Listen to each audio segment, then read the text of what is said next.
Fala, gente, tudo bem? Não sei se vocês viram a entrevista do Haddad essa semana, né? Ele deu uma entrevista no programa Bom Dia Ministro da EBC, Empresa Brasileira de Comunicação. E ele trouxe alguns pontos que a UOL tirou os principais trechos dessa entrevista. E eu queria comentar com vocês para a gente entender um pouco mais sobre como a educação financeira impacta na economia, que impacta também na política. É uma roda, tá? Ela se alimenta, uma roda infinita, de que um está conectado no outro. Tá? Vem comigo, porque o último detalhe, a última frase que a UOL tirou, ela é reveladora se você é uma pessoa que não estuda educação financeira, mas que precisa estudar. E eu não tô falando de juntar dinheiro não, tá? Aqui eu quero estourar sua bolha, que eu faço com milhares de alunos meus, que é entender o ecossistema do qual a gente está inserido e as crenças limitantes. Então vem na minha, que tem muito disso aqui e eu quero comentar com vocês, tá? Então bora lá. Aqui vem a primeira economias do mundo. Voltamos a ser uma das 10 maiores economias do mundo. Como nós figuramos entre as 10 piores distribuições de renda do mundo? É isso que nós temos que explicar para a sociedade.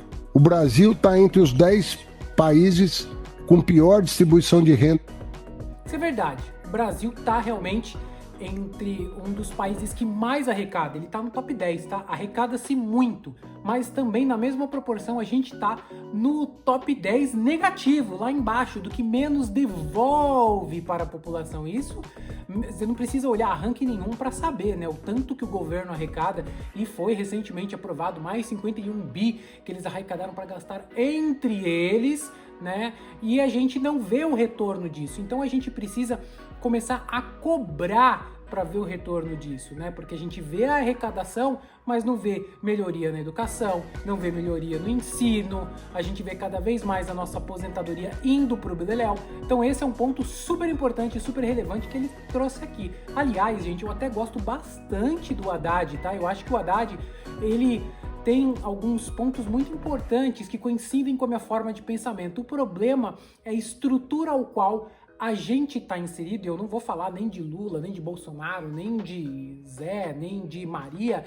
porque na verdade é o ecossistema político do Brasil que está quebrado. Essa engrenagem não funciona e ele está certo quando ele fala isso, que a gente precisa cobrar e precisa olhar para onde está indo esse dinheiro. Vamos ver o próximo comentário dele? Essa conta é quem hoje não paga imposto de renda. Então nós estamos, não é que nós estamos fazendo assim, vamos fazer bondade com 10 milhões de brasileiros que pagam imposto de renda e vamos fazer uma maldade com quem ganha mais de 1 milhão.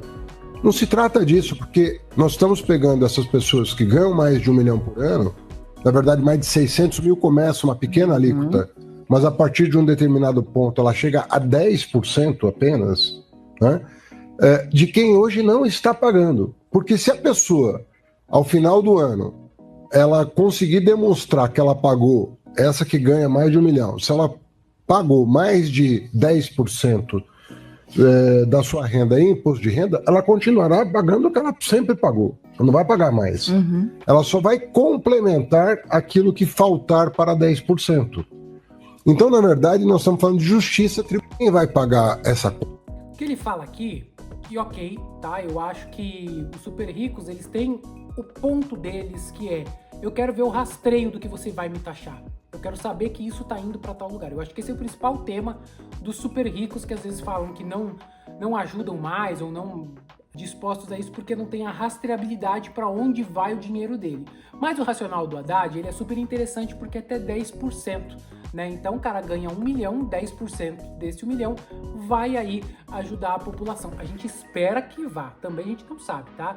Mas ponto é que mesmo a gente taxando esses super ricos, ainda não é o suficiente para manter a engrenagem brasileira, tá? Mesmo que você taxe, mesmo que você tenha mais arrecadação, a gente ainda vive num país muito pobre, num país que precisa de um incentivo financeiro muito grande, de pessoas muito pobres, que o pouco que ganha não consegue nem juntar, é para se alimentar. Então eu acho que esse é um principal ponto que a gente precisa ter em questão aqui, tá? Porque não é o suficiente. É a forma que eles encontram de arrecadar dinheiro. O importante é ver que se com essa arrecadação a gente realmente vai conseguir ter um alento. Vamos pro próximo.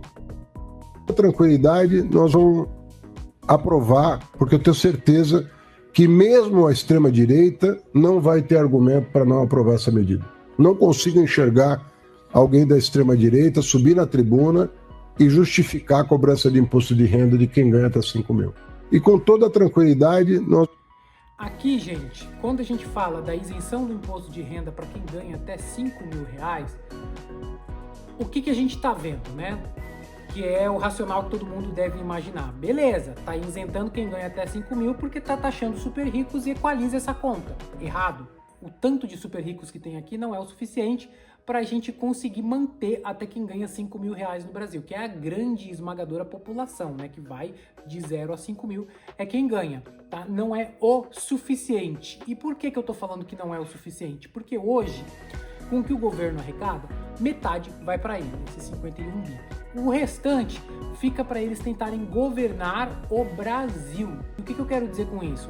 Ele tem que gerar educação, saúde, saneamento básico, tem aposentadoria. Só que disso tudo, a aposentadoria é a fração que mais come dentro do nosso governo. Ou seja, por isso que a gente não consegue ver o quanto o governo arrecada trazendo vantagens na educação, na saúde e etc. Essa é uma medida populista. O que acontece quando a gente trabalha com uma medida populista, tá? Ela gera voto. Então, não é que seja a melhor solução, e não é. Porque quando você deixa de arrecadar o que as pessoas até 5 mil reais podem trazer para o governo, você gera um buraco dentro do que o governo está arrecadando. E a medida populista, ela é um benefício que vem rápido, mas que gera um ponto negativo a longo prazo, que é realmente esse benefício não precisa mais, não precisa arrecadar, tá tudo certo, tá tudo garantido, só que lá na frente a bomba estoura, porque se você não tiver essa arrecadação de impostos, você não consegue manter a roda girando, e essa mesma pessoa que ganha 5 mil reais pode não vir a se aposentar. E aí, você acha que vale a pena? Eu particularmente acho que esse caminho é um caminho do populismo, não é o caminho que funciona. Às vezes os melhores remédios têm o pior sabor. E o Brasil tá caminhando para virar uma Argentina, então é muito importante que a gente consiga olhar para remediar o quanto antes. E agora eu quero chamar para a última frase dele que eu acho sensacional e que é aquele ponto que eu falei no início do vídeo, tá? Tem super ricos no Congresso Nacional. Não tem só parlamentar com mandato popular. Presta atenção. Né? Aliás, não é a maioria da população que está representada no Congresso Nacional. Porque se você for pegar a quantidade de pessoas que ganham até 5 salários mínimos no Brasil e verificar quantas pessoas que têm uma renda baixa estão representadas no Congresso, você vai ver que é uma enorme desproporção. Agora, tem gente no Congresso Nacional que tem mandato popular. Quer dizer, ele foi eleito por pessoas que têm uma perspectiva de um país mais justo. Agora, os super ricos também estão representados no Congresso. Aliás, estão super representados no Congresso. Agora, tem muita gente que tem renda que concorda com a justiça social. Não é porque a pessoa tem renda que ela vai deixar de votar num projeto justo. Gente, essa frase final, o que a gente consegue analisar, tá? Em qualquer governo, gente, em qualquer governo, super ricos. Vamos falar dos super ricos, que são os grandes empresários, na verdade, que fazem o Brasil rodar. Se a gente olha para o governo do Bolsonaro, tinha lá o velho da van que ajudava ele lá. É um empresário, tá lá. Pegou essa. Do Lula agora, Luísa Trajano, tava junto, tava ali, buzinando na orelha, etc. Outra super rica.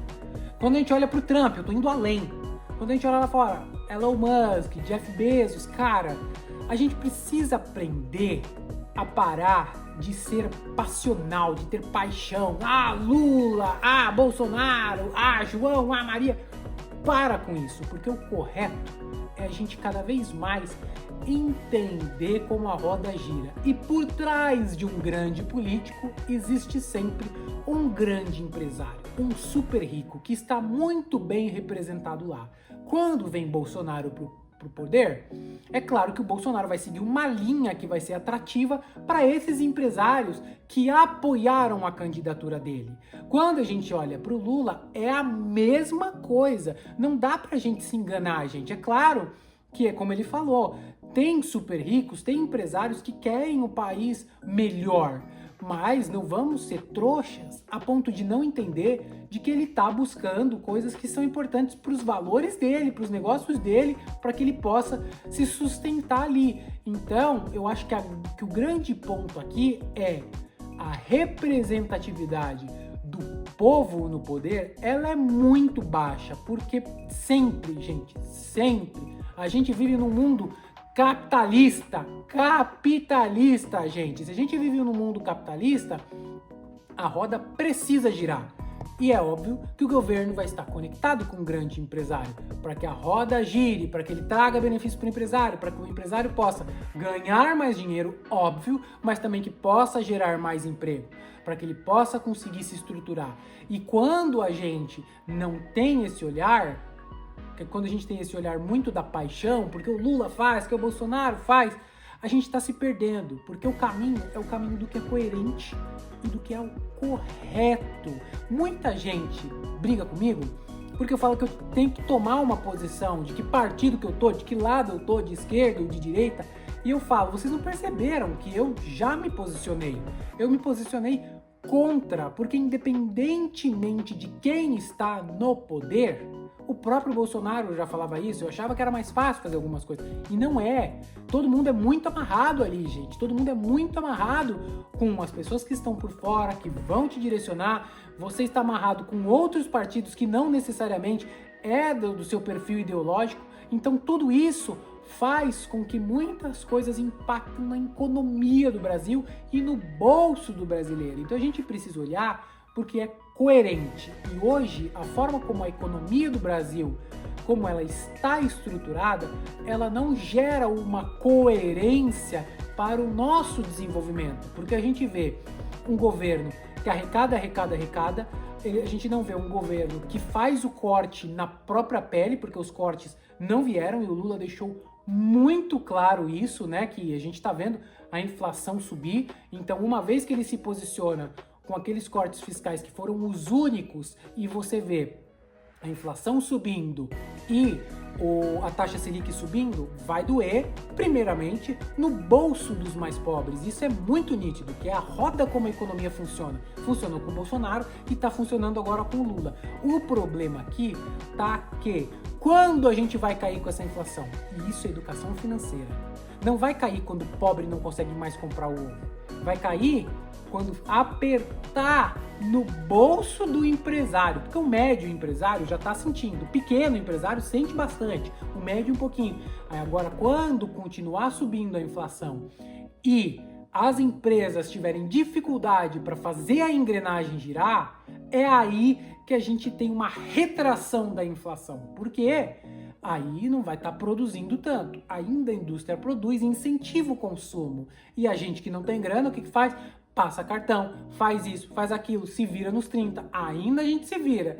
Ó, no sufoco, mas a gente se vira. Mas quando a gente vai para as empresas e elas começam a ter dificuldade para trazer matéria-prima da China, matéria-prima dos Estados Unidos, porque é taxa, imposto, é isso e aquilo, e tá com uma inflação muito alta e o preço começa a impactar na produção, começa a ter uma produção menor escala, menor venda. E aí você vê que com menos saída, com menos capital girando, começa a cair a inflação. Isso não vai acontecer tão já, tá, gente? A gente ainda vai queimar muitos cartuchos e a previsão é de que a gente atinja esse ano uma taxa Selic de 15%. Então, de tudo isso que a gente tira, com todo esse olhar, a gente entende que não dá para a gente garantir 100% todas as nossas fichas no governo. Então a gente tem que fazer a nossa parte. Juntar, colocar dinheiro em algum banco que consiga fazer render. Procure investir o seu dinheiro em bancos que você consegue deixar o dinheiro rendendo 100% do CDI. Vai alocando seu dinheiro para que no futuro você possa ter uma boa renda, tá? Agora me diz, de tudo isso que eu trouxe de análise, você concorda comigo? Manda a sua opinião. comenta, deixa o seu like. Se você é novo por aqui, se inscreve, porque é muito importante para mim ter você como inscrito. É muito importante o seu like, porque ele vai entregar o conteúdo para alguém e é a única forma dos canais pequenos conseguirem ir para frente. É coerente essa análise? Você gostou desse tipo de análise? Comenta, vai, fala comigo. É importante, beleza? Muito obrigado por você ter chegado até aqui e te vejo no próximo vídeo. Tchau!